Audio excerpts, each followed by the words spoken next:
Assalamualaikum warahmatullahi wabarakatuh. Di sini saya akan mempresentasikan tentang perceraian sebagai solusi terakhir dalam perkawinan. Saya Pradivalia Hikmananda, NIM 330101801807 dari Prodi Hukum Keluarga Islam.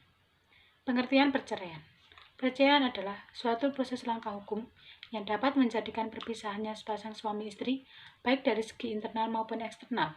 Perceraian juga bisa dikatakan suatu proses yang mengakhiri hubungan suami istri atau keluarga.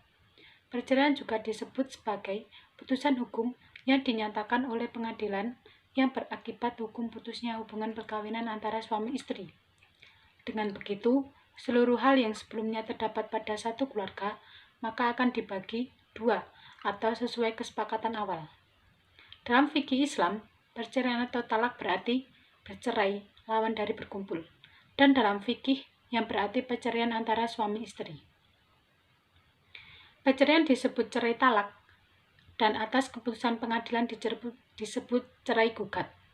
Cerai talak perceraian yang dijatuhkan oleh seorang suami kepada istrinya yang perkawinannya dilaksanakan menurut agama Islam.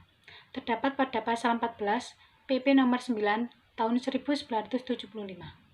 Cerai gugat adalah perceraian yang dilakukan oleh seorang istri yang melakukan perkawinan menurut agama Islam dan oleh seorang suami atau seorang istri yang melangsungkan perkawinannya menurut agamanya, dan kepercayaan itu selain agama Islam. Terdapat pada penjelasan pasal 20 ayat 1 PP nomor 9 tahun 1975. Cerai talak dan cerai gugat hanya dapat dilakukan di depan sidang pengadilan. Pasal 39 ayat 1 PP nomor 9. Perceraian dianggap sah jika sudah ditetapkan secara hukum oleh negara. Di sini digarisbawahi nikah yang juga oleh hukum. Dalam proses ini ada banyak hal dan sengketa yang harus dibicarakan dan disepakati, mulai dari pembagian harta, hak asuh anak, hingga beberapa hal lainnya. Karena itulah perceraian bukan hal yang mudah dilakukan. Penyebab perceraian. Di sini terdapat 4 penyebab perceraian. Yang pertama, masalah ekonomi. Tuntutan ekonomi kerap menjadi salah satu dari penyebab perceraian, yakni ketika kebutuhan rumah tangga tidak dapat terpenuhi dengan baik. Bahkan tidak hanya terjadi dalam keluarga dengan kondisi ekonomi rendah. Pertengkaran dan perceraian bisa terjadi dalam keluarga mapan, ketika keuangan tidak bisa diatur dengan baik, akibat gaya hidup yang berlebihan dan manajemen keuangan yang buruk. Yang kedua, perbedaan prinsip. Meski terdengar nggak terlalu berpengaruh, tetapi perbedaan itu juga kerap menjadi alasan perceraian, mulai dari perbedaan keyakinan, prinsip hidup, dan status sosial, apalagi jika masalah tersebut terjadi dalam waktu yang lama. Yang ketiga, perselingkuhan.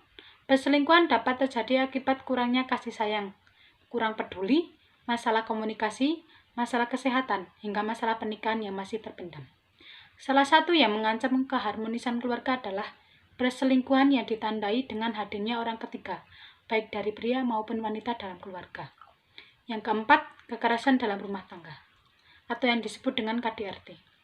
KDRT juga bisa menjadi alasan di balik perceraian. Selain kekerasan fisik, juga ada yang berupa mengintimidasi atau berucap kasar. Jika terjadi terus-menerus, situasi ini juga menimbulkan tekanan batin, depresi, bahkan gila. Dampak setelah perceraian. Di sini terdapat 5 dampak setelah perceraian. Yang pertama, anak menjadi korban utama. Yang kedua, dampak kepada orang tua. Yang ketiga, bencana keuangan. Yang keempat, masalah pengasuhan keluarga. Yang kelima, gangguan emosi. Untuk yang pertama, anak menjadi korban utama. Anak merupakan korban yang paling terluka ketika orang tua memutuskan saling berpisah atau bercerai. Anak dapat merasa ketakutan karena kehilangan sosok ayah atau ibu mereka, kehilangan kasih sayang orang tua mereka yang akan tidak tinggal serumah. Prestasi seorang anak akan menurun. Mereka juga saling menyendiri, bahkan menjadi bulian teman-teman mereka. Untuk anak yang sedikit lebih besar, akan merasa terjepit antara ayah dan ibunya. Salah satu dari mereka berdua akan mempunyai pemikiran bahwa mantannya tersebut telah mempengaruhi sang anak, akan memilih si A, atau bahkan mempengaruhi untuk membencinya. Ini dapat membuat anak menjadi merasa serba salah, sehingga mereka tidak terbuka, termasuk dalam masalah-masalah besar yang dihadapinya. Sebagai pelarian yang buruk, anak bisa saja terjerumus ke dalam pergaulan yang buruk, narkoba, atau hal-hal negatif atau buruk lainnya. Setiap terjadi perceraian orang tua, sudah barang atau tentu terdapat negatif terhadap proses pendidikan perkembangan jiwa anak. Dikarenakan anak usia sekolah pada umumnya masih membutuhkan kasih sayang dan perhatian penuh dari kedua orang tua. Yang kedua, dampak kepada orang tua. Selain anak-anak mereka, orang tua dari pasangan tersebut juga terkena imbas dari keputusan mereka bercerai. Sebagai orang tua, mereka dapat saja merasa takut anak mereka yang bercerai akan menderita karena perceraian orang tuanya atau merasa risih dengan ejekan-ejekan orang lain. Akhirnya orang tua dari pasangan tersebut harus membantu membesarkan cucu-cucu mereka karena kurang atau tidak kesanggupan dari orang tua mereka yang bercerai untuk memenuhi kebutuhan fisik maupun kebutuhan batin si anak. Yang ketiga, bencana keuangan. Jika sebelum bercerai suami sebagai pencari nafkah, maka setelah bercerai Anda akan kesulitan jika pemasukan diri sendiri terasa kurang. Apalagi ketika si istri mendapat hak asuh atas anak. Berarti istri harus bertanggung jawab untuk menanggung biaya hidup dari anak. Yang perlu diingat setelah bercerai, umumnya banyak keluarga mengalami penurunan standar kehidupan hingga lebih dari 50%. Yang keempat, masalah pengasuhan anak. Setelah bercerai, kini Anda harus menjalankan peranan ganda sebagai ayah dan ibu. Ini bukanlah hal yang mudah karena ada banyak hal yang harus Anda pikirkan seorang diri. Terlebih, jika anak sudah memasuki masa remaja yang penuh tantangan. Anda harus dengan masuk akal menjelaskan kenapa perceraian ini terjadi dan menjaga kedisiplinan anak agar tumbuh dengan baik. Masalah lain dalam hal ini adalah ketika mendapat pembagian hak asuh anak, sedangkan Anda masih merasa sakit hati dengan perlakuannya, sehingga sulit untuk bersikap adil, seperti masalah pendidikan, disiplin anak, mungkin malah menjadi pertengkaran lanjutan yang bisa jadi membuat anak lebih berdepresi dan membuat hal ini semakin buruk. Yang kelima, gangguan emosi. Hal yang wajar jika setelah bercerai Anda masih menyimpan perasaan cinta terhadap mantan pasangan Anda. Harapan untuk hidup bersama sampai tua menjadi kandas. Ini dapat menyebabkan perasaan kecewa yang sangat besar yang menyakiti hati, pikiran bahkan badan. Mungkin juga Anda ketakutan jika tidak ada orang yang mencintai Anda lagi, atau perasaan ditinggal lagi di kemudian hari. Perasaan lain yang mungkin dialami Anda merasa terhina, merasa kesal akibat sikap pasangan. Bisa juga Anda merasa kesepian karena tidak ada tempat berbagi cerita yang cocok. Tempat mencurahkan hati kasih sayang juga menjadi pemicu gangguan emosi yang berujung kejiwaan. Perceraian sebagai solusi terbaik. Perceraian bukanlah hal yang terbaik karena terdapat dampak-dampak buruk yang harus diwaspadai dan dijauhi. Walaupun perkawinan Anda tampak hampir hancur, tidaklah baik menghancurkannya dengan bercerai. Berpikirlah untuk mempertahankan perkawinan Anda demi anak Anda dan keluarga Anda. Jika pasangan Anda tidak baik dan tidak menyayangi Anda, cobalah komunikasikan hal ini dengan pasangan Anda, bukan dengan orang lain yang dapat memperkeruh suasana, dengan cara yang baik, karena kebanyakan faktor karena kurang berkomunikasi. Penyebab perceraian bukanlah jalan keluar terbaik. Sebelum bercerai, pertimbangkan secara matang akibatnya sehingga jauh ke depan. Banyak pengalaman menunjukkan bahwa perkawinan yang bermasalah masih bisa diselamatkan tanpa perlu bercerai. Dan saat hubungan suami istri bermasalah, hal ini tak melulu harus diatasi dengan perceraian. Buatlah komitmen sebelum menikah, kuatkanlah komunikasi saat sudah menikah. Cobalah beri kesempatan atau perbaikan aspek yang rusak dalam rumah tangga.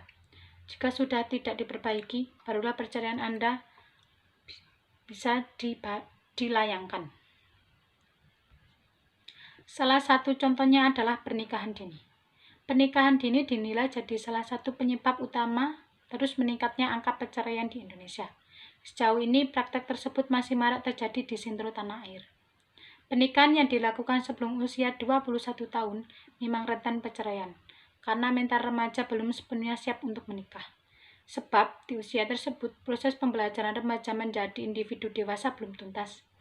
Keinginan untuk belajar dan mencari jati diri masih berpengaruh kuat pada diri remaja, bahwa menikah harus berencana, bukan karena bencana. Sementara dari sisi fisik, sistem reproduksi remaja perempuan belum sepenuhnya matang. Menikah di usia dini berisiko kelahiran prematur, angka kematian ibu serta bayi pun tinggi. Remaja juga dinilai memahami informasi tentang kesehatan reproduksi untuk menghindari seks bebas. Karena itu, pernikahan dini yang diikuti perceraian berpengaruh buruk bagi anak yang dilahirkan. Sebab, anak-anak yang lahir dari kondisi tersebut cenderung mendapat pola pengasuhan yang tidak kondusif. Pernikahan dini biasanya banyak terjadi di masyarakat pedesaan dengan latar pendidikan masyarakat yang tergolong rendah. Menikah di bawah usia 20 tahun, ada juga yang 15 tahun. Kalau di kota, rata-rata di atas 20 tahun. Tingkat pendidikan seorang menentukan kapan ia akan menikah. Semakin tinggi tingkat pendidikan seseorang, waktu pernikahan yang dilakukan di usia-usia dewasa, di atas 20 tahun atau di atas 25 tahun. Pernikahan dini cenderung dilakukan oleh sepasang yang sebetulnya belum siap dari sisi kematangan mental dan masih labil. Apalagi, tren anak muda saat ini kurang memiliki sikap kemandirian. Kalaupun bisa menjalani pernikahan dini, ya seadanya. Kalaupun itu berjalan terus. Tapi kan itu jadi membosankan dan itu memacu keretakan rumah tangga. Pernikahan dini sangat tidak dianjurkan mengingat banyak hal yang dinilai belum siap, baik dari segi ekonomi, psikis, dan kesiapan mental. Banyak dari remaja yang menikah pada usia dini belum siap mental, sehingga kata cerai kerap menjadi jalan keluar saat pertengkaran terjadi. Selain ketidaksiapan mental, faktor ekonomi dan pekerjaan juga turut mengambil andil dalam kasus perceraian dini. Tentunya, remaja usia muda sebagian besar belum memiliki pekerjaan dan belum memiliki penghasilan sendiri. Dalam konteks ini, faktor ketimpang pendapatan antara suami dan istri, tak sedikit pria yang berpenghasilan lebih rendah daripada istrinya sering mengalami perseteruan dalam rumah tangga karena masalah penghasilan. Sekian yang dapat saya sampaikan, kurang lebihnya saya mohon maaf. Sekian, wassalamualaikum warahmatullahi wabarakatuh.